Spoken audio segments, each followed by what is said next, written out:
l'angle de 0 degré, l'entièreté, l'angle de 45 degrés, dont l'ombre, par exemple ici les portables est de moitié, l'angle de 48 degrés, l'ombre disparaît, ça veut dire un point. Donc ici, l'ombre disparaît.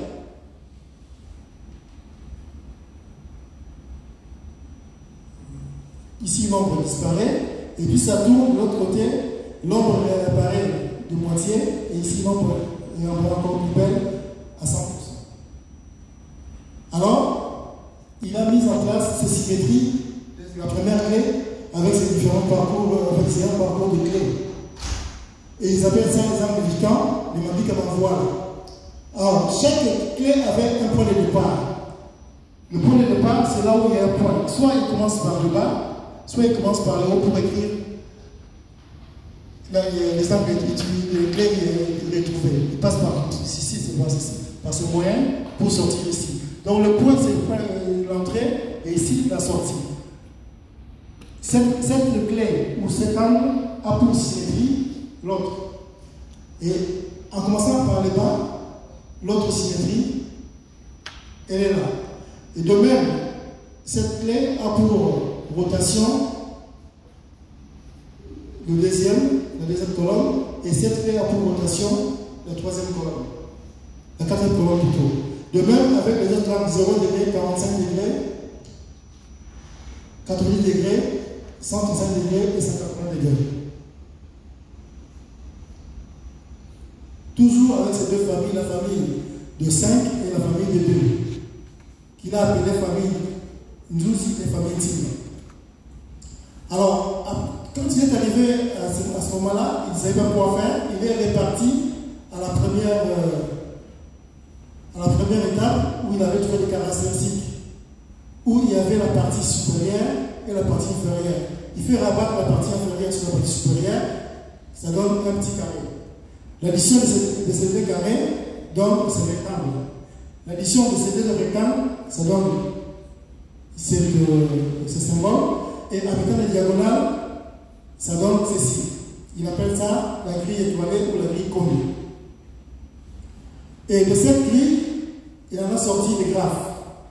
Par exemple, ceci.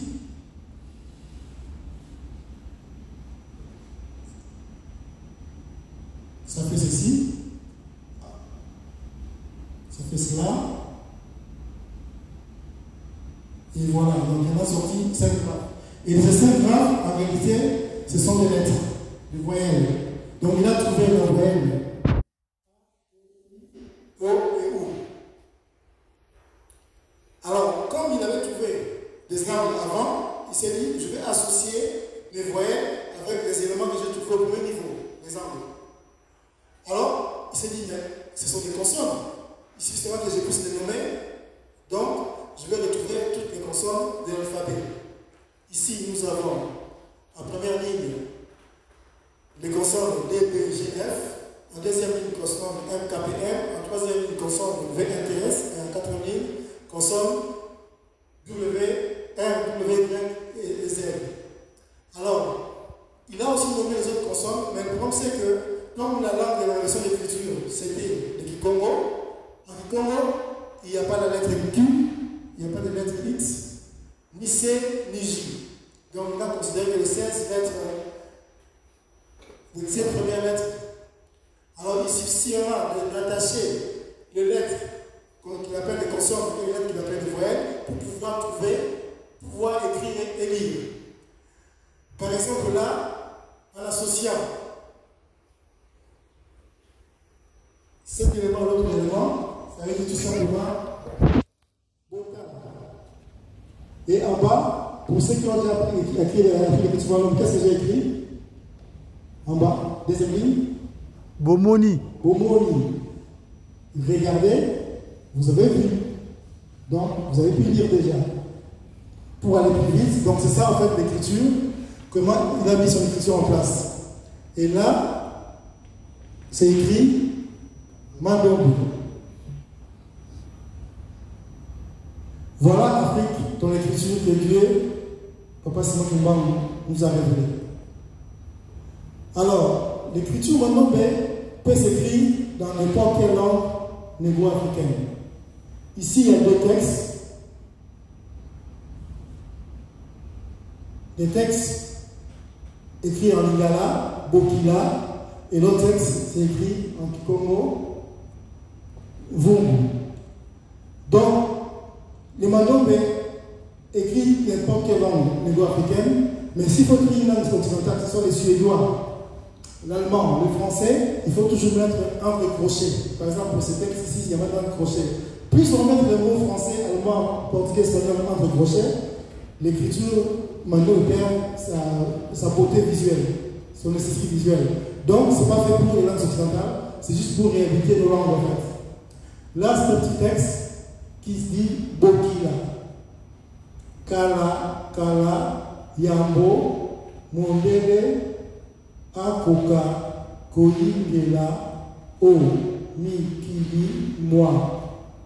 Afrika, virgule, Bakoko, Babiso, Bazalaka, Solo, Nakwanya, point. Bien longtemps, avant que les Occidentaux arrivent en Afrique, nos ancêtres avaient la sagesse.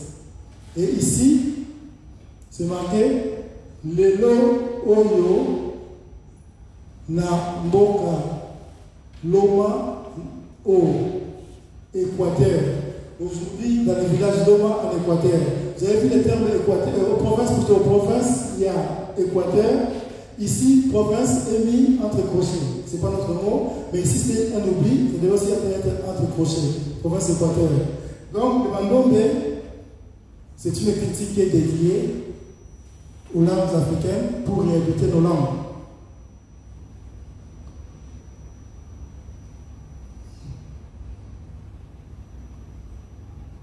Le Mandombe est déjà enseigné partout. Ça, c'est un collège à Pont-Noir. On enseigne le Mandombe. Le Mandombe est enseigné à l'Université Simon Dumba, un peu partout. Alors, les spécificités de Mandombe, c'est quoi? Quand on écrit Mandombe, on peut faire l'analyse des syllabes.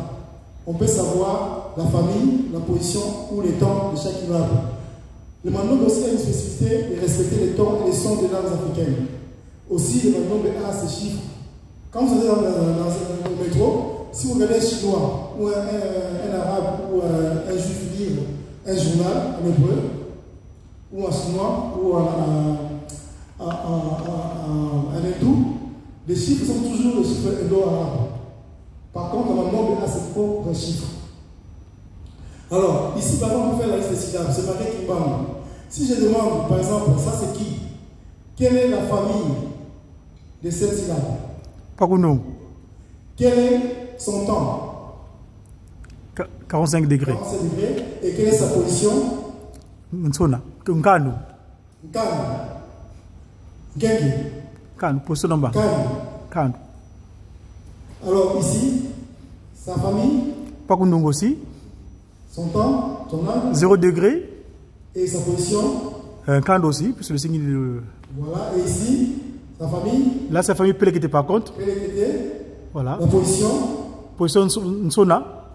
Et le temps. 0 degré. 0 degré. Voilà la spécificité, une des spécificités de Mandombe. Ici, on a un mot, c'est écrit Bago. Si on prend Bago, on demande à un enfant né en Allemagne, il dira, on va dire Gebagbo. Geba, Gebo. Gebagbo. Un enfant né en France dira Geba, Gebo. Alors que le G dans nos langues, ce n'est pas une lettre, c'est juste une occlusion buccale. Donc il suffit de bloquer la cavité buccale, au lieu de dire bas, on dit bas. Donc il y a un blocage momentané de la cavité buccale. Donc, on peut écrire badolite et bomani, donc c'est là on met juste un tabou pour bloquer, pour montrer qu'il y a un blocage momentané de la cavité buccale. Cette écriture-là, c'est le même mot, c'est-à-dire moto. Un enfant né en France, on va dire moto. On croirait à une motocyclette. Mais ici, ce n'est pas une motocyclette. Ici, c'est moto. Être humain. Moto, la tête. Moto, le feu. Donc ici, on a les tons normal, ascendant, descendant, ascendant, le ton prolongé. Donc, c'est une espèce d'écriture Mandombe. Voilà ces chiffres. Maintenant, aussi, là, c'est propres chiffres. 1, 2, 3, 4, 5, 6, 7, 8, 9 et 0. Alors, de tout ce qui vient d'être dit, si on peut résumer, le Mandombe, en fait, se structure seulement à travers 7 éléments. Et avec ces 7 éléments, nous avons le voilà, le Ikamu, qui, en faisant le tour circulaire, il décrit les différents angles, 0 degré, 45, 90, 135, 190 degrés. Donc ça produit toutes les voyelles. Et toutes les consonnes plutôt, et on a les 5 voyelles. En fait, maintenant, on se structure à travers ces 7 éléments qui est sa structure initiale. Et à travers les lois de transformation, principe de miroir, principe d'optique, position en famille, on peut trouver des consonnes avec lesquelles on attache des voyelles pour pouvoir émettre des sons. Donc en gros, maintenant, de toute la démonstration qu'on vient de faire, il y a que 7 éléments. Alors, en fin de compte, il a dénommé ces éléments. Les éléments sont unis des briques. On appelle ça des voiles. Pour distinguer l'un de l'autre, on appelle le premier voile le deuxième voile appelle la première étape du raisonnement, c'est le voile en pamba. En ajoutant le 6e côté.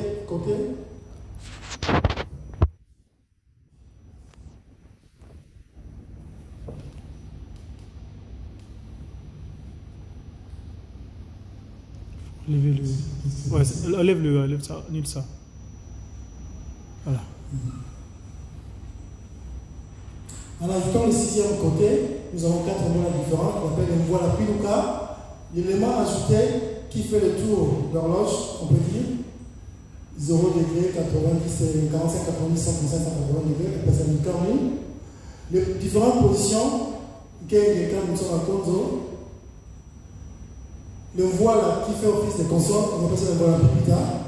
Et l'élément à partir duquel on peut commencer à écrire, dans le point d'entrée qu'on appelle Ngotolo, on appelle ça Tsigini. Et les voyelles, c'est pas Wende Kabolubu, qui correspondent aux 5 villes où Bambo a été arrêté en 1948, pendant qu'il était encore en prison en Lubumbashi. Donc ça, c'est juste le diminutif du mot plutôt Mbandaka, Mba, la lettre A. Bouéné, c'est le village de Bouéné où on avait arrêté, au même moment, le même jour. Et quand c'est Kafena, Bo, c'est Bolafa, Lubu, c'est Lubumbashi. Et la grille qui va servir de sortie, de tirer une consonne de la grille Condé, quand il a fait les rabattements de la partie inférieure sur le disque supérieur, c'est carré, on appelle ça que ou aussi voilà, le vénément. En résumé, le Mandom est sorti du principe. C'est un principe qui est à la fois un principe divin et scientifique. Donc, pourquoi divin? Parce que ça vient du monde spirituel, que pourquoi du monde inspiré, et c'est sorti du monde matériel, que pourquoi on va à capter. Donc, ces deux éléments, pas comme on appelle les quêtés, sont en fait un principe. Et de ce principe est né l'écriture Mandombe, l'art Mandombe et la science Mandombe. Et l'art et la science qui résultent des applications, des applications scientifiques, tout se retrouve dans beaucoup de domaines scientifiques, à savoir l'art plastique, l'architecture, la linguistique, la mécanique, l'horloge, le calendrier, l'astronomie, les mathématiques, l'informatique, l'électronique, les statistiques, etc. Donc, avec ces éléments seulement, si papa qui va vous inscrire, vous pouvez naviguer dans n'importe quel domaine scientifique. Par exemple, ici, nous avons une façade architecturale. Toujours avec ces deux éléments, on peut mettre en place l'architecture. On peut encore aller plus loin en créant une architecture à travers la syllabe Da qui donne une maison. Ça, c'est le Mandombe. Et ça, c'est le calendrier qui Bangouna. L'inventaire du calendrier qui est en Bangouna, Papa Gaston, il a fait la même chose. Il a commencé par le Mvoila Velela, le Ténové Souka. Il a pris la partie inférieure qui s'est rabattu sur la partie supérieure pour trouver les carreaux qu'on appelle voilà là. Après, il additionne, il trouve le voilà Kiarani. C'est ça, voilà Kiarani. Il y en a plusieurs. Et après, il trouve le voilà Tatu. Avec le voilà Tatu, c'est déjà le mois de l'année. Je vais aller trop vite par rapport au temps. Et voilà le mois de l'année et les jours de l'année qui fait le calendrier qui va mourir. On a les jours d'un délai qui correspond au dimanche, quand le lundi, Konzo mardi, Tsona mercredi, Panga la jeudi, Bassa vendredi, Kenge samedi. Et voilà la date en écriture Mandombe. C'est marqué délai, premier du Togo, l'an 94. On peut aller aussi sur le Kimbaruka, l'horloge, c'est la correction de l'horloge qu'on a aujourd'hui. Peut-être on va voir ça dans la partie débat. Je vais aller trop vite parce que le temps que nous avons parti est limité. Donc on va corriger toute l'horloge que nous avons aujourd'hui en cette horloge et on mettra les chiffres en nombre. Ça c'est juste la correction de l'horloge de 1 quart pour pouvoir mettre en place l'horloge de 3 quarts. À tout moment, on peut faire la musique à travers le solfège. Les vulvules, c'est un art sacré de communication de mots. Dans la linguistique, plus précisément dans la sémantique de mots, la façon dont on entre les syllabes, si on fait par exemple, ça c'est la syllabe ba. Si on prend la syllabe ba, telle qu'il est au tableau, si on fait la rotation par le principe de l'optique, nous avons la syllabe da. Et si on fait sa symétrie, ça donne la syllabe ga. Et si on fait la rotation de la syllabe ga, ça donne la syllabe fa. Et quand on fait la symétrie de la syllabe fa, on revient à ba. Donc, nos ancêtres qui utilisaient la langue sans le savoir, utilisaient aussi ce principe. Alors que la langue du Congo est vieille des millénaires, mais le principe de miroir d'optique n'a été découvert qu'à partir de l'invention de l'écriture Mandongo. Je vais m'expliquer. Par exemple, ici, si je prends un mot, j'écris un mot qui s'appelle Nkuta. Si je fais la rotation de Nkuta, ça va être Ntaka. Nkuta, c'est l'état de marchandise. Or, quand on voit un marchandise, qu'est-ce qu'on a? On a l'argent, Ntaka. Et quand on fait la symétrie de Ntalou, donc, le prix, Ntaku, le prix, oui. Ça donne Luta, bénéfice. Et quand on fait la rotation de bénéfice, ça donne Tal. Ntal, le prix. Et quand on fait la symétrie de prix, ça donne Nkuta marchandise. C'est-à-dire quoi? C'est-à-dire qu'avec un tel de marchandise, par exemple, si je cherchais une marchandise à 2 euros, je le vends à 5 euros, ben, je gagne 3 euros. Donc j'aurai une table, donc j'aurai de l'argent. Parce que, si j'ai l'argent, parce que j'ai fait les loutas, les bénéfices. Pourquoi les bénéfices? Parce que j'ai fixé un bon prix. Quel bon prix? De la marchandise. Ou, dans le sens inverse, avec la marchandise, j'aurais fixé un bon prix, j'aurai le bénéfice, avec le bénéfice, j'aurai l'argent, on aura l'argent, suite à la vente de la marchandise. Alors, comment se fait-il que la langue du Congo a des milliers d'années, mais dans l'utilisation de la langue du Congo, on retrouve ces principes-là de rotation et de symétrie. Donc, on appelle ça virgule. Virgule à 2 temps ou virgule à 4 temps. Ça, c'est virgule à 2 temps. On peut se voir la virgule à 3 à 4 temps. On peut se voir la virgule à 2 temps. On a juste la symétrie. Par exemple, ma main, si je tourne toujours 4 doigts, mais seulement j'ai le recto ou le verso. C'est la même chose ici. J'ai bas, à travers le miroir, j'ai fa. C'est comme si j'ai le mot longo. Longo, c'est Ngolo. Médicament. Quand on tourne longo, c'est ngolo. Ngolo, c'est la force. Le médicament donne la force. La force vient du médicament. Par exemple, un autre mot, Ntumbu. Ntumbu, c'est la punition. Quand je fais la rotation, ça fait Mbutu. Mbutu, c'est quoi? C'est le fruit de la loi. Ou quand on applique la loi, la décision de la loi, ça donne la punition. Tumbu, Mbutu. Voilà comment nos ancêtres utilisaient ces principes sans le savoir, alors que dans notre langue, et là, c'est ce principe-là. Mbasi, Simba. Les anges, on les tient, on s'attache aux anges. Mbasi, Simba. Encore une autre application, par exemple, de la mécanique. Ici, on avait trouvé ces différents clés avec ces symétries. Si on les attache, ça donne ces 5 attaches. Mais on n'utilise pas la dernière attache. En regardant de très près, ici, l'inventeur a dit il y a un triangle. Il a assigné ce triangle à un piston. Et le trait ici, le trait vertical, c'est une bielle. Et le trait horizontal, c'est un vilebrequin. Alors pour se rendre compte de ces 3 éléments, il passe ici. Ici, le piston est projeté en haut. Et pour voir ici, réellement c'est relié avec un vilebrequin par le biais, il y a 2 choses qui s'ajoutent ici, ce sont des encoches, des petits traits. Et ici, le piston est monté, dégagé en haut, les encoches disparaissent. Et ici, le piston s'envole. Alors, cette façon de voir les choses peut être décrite dans la mécanique automobile.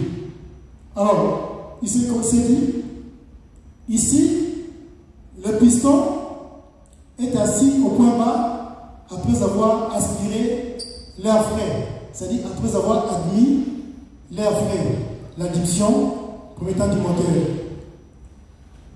Ici, le piston monte en comprimant l'air qu'il avait aspiré au premier temps, la compression.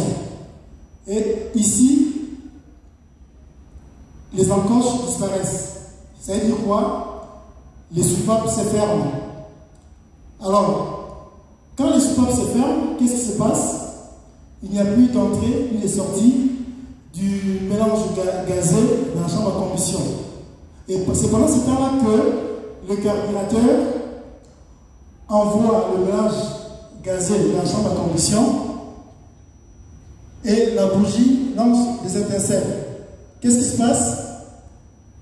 Il y a une augmentation, enfin les étincelles créent une brûlure, il y a une augmentation des volumes d'air de la chambre à combustion et ça explose, l'explosion au 4e temps du moteur. Et ici, le piston ne pouvant supporter le poids du moteur, le poids du volume d'air qu'il avait comprimé, le piston s'échappe, l'échappement, le 4e temps du moteur. Donc nous avons l'adduction, la compression, l'explosion et l'échappement. Alors, le problème c'est quoi?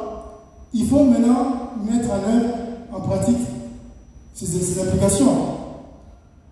Pour pouvoir mettre ces applications en pratique, pour que toute la population puisse en bénéficier et que ça puisse influer dans notre environnement, il faut que nous puissions passer de l'implication ou des implications aux applications.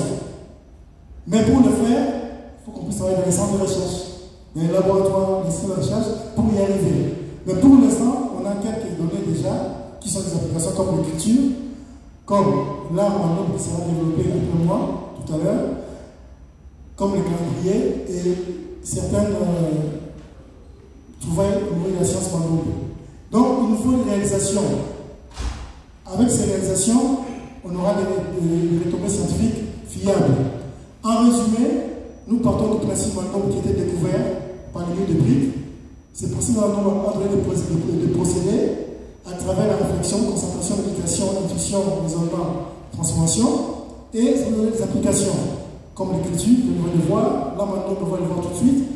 La science, on a vu des applications, le calendrier, de la polytechnique aussi, de la cartographie. Donc, il faut maintenant innover, passer à la mise en pratique, aboutissant à une utilisation effective par la population, afin que nous puissions réellement avoir le développement scientifique et technologique et faire la production matérielle en grande quantité de ce qu'on va trouver dans le domaine de la science, de la construction. En conclusion, il nous faut apprivoiser l'écriture mandombe ou le mandombe, qui est notre patrimoine culturel et scientifique, qui est aussi notre garant garantir notre identité culturelle. Et aussi pouvoir faire des recherches pour démontrer la simplicité du Mandongo. J'ai dit et je vous remercie. Beta Babako. Applaudissements, Papa Bougnat, pour cette très belle présentation.